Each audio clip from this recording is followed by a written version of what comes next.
ডিমের কোন কোন রেসিপি আপনাদের সবথেকে বেশি প্রিয়? আমার তো এই ডিম পোস্ত থাকলে আর ভাতের সাথে কোনো কিছু দরকার পড়ে না। বাঙালি আর পোস্ত ভালো লাগে না এমন তো হতেই পারে না। আর তার সাথে হয় যদি ডিম পোস্ত, তাহলে তো কোনো কথাই নেই। আজকে দুপুরেতে ডিম পোস্ত বানিয়েছিলাম, এই এক পদই বাজিমাত করে দেবে।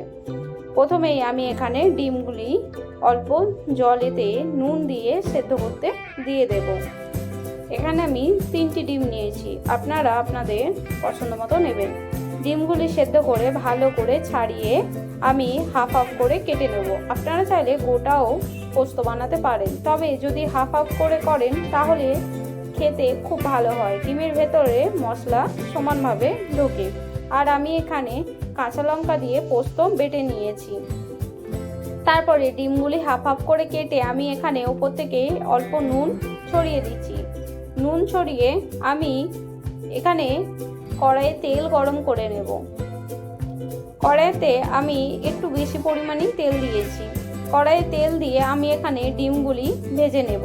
ডিমগুলি আমি উল্টে দিচ্ছি যাতে ডিমের কুসুমগুলি ভেঙে না যায়। এইভাবে দিলে কুসুমগুলি একটুও ভাঙবে না। ডিমগুলি এক পিঠ হয়ে আসলে আমি উল্টে দেব। এখানে আমি একটু লাল করেই ভেজেছি। আর এইভাবে ডিম ভেজে পোস্ত বানালে খেতে খুব ভালো লাগে। আপনারা কে কে এই ডিম পোস্ত খেতে ভালোবাসেন আমাকে অবশ্যই জানাবেন। ডিমগুলি ভাজা হয়ে গেলে আমি ডিমগুলিকে তুলে নেব।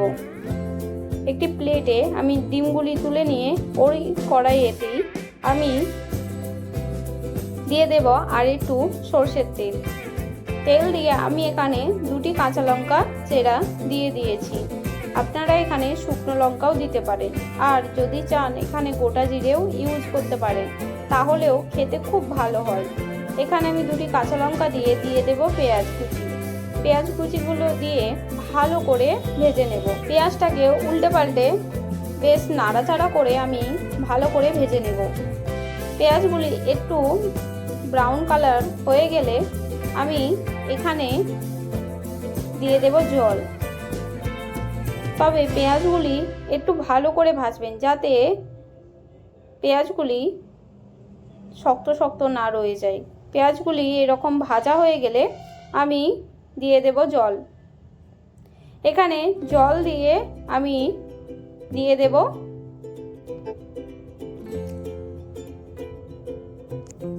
দেব নুন। নুন দিয়ে আমি এখানে হাফ চা চামচের মতো নুন দিয়েছি। আপনারা নুন স্বাদ মতো দেবেন। আর দিয়েছি লঙ্কার গুঁড়ো হাফ চা চামচ। লঙ্কার গুঁড়োটা আপনারা ঝাল অনুযায়ী দেবেন, আপনারা চাইলে নাও দিতে পারেন।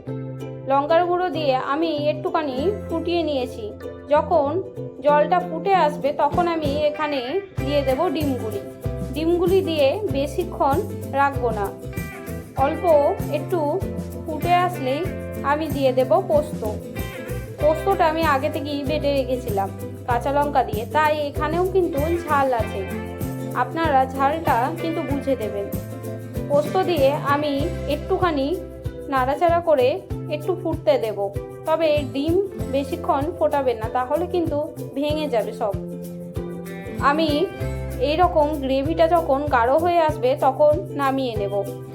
এই রকম ডিম পোস্ত দেখে এক থালা ভাত এমনি শেষ, আর কিছু দরকার পড়বে না।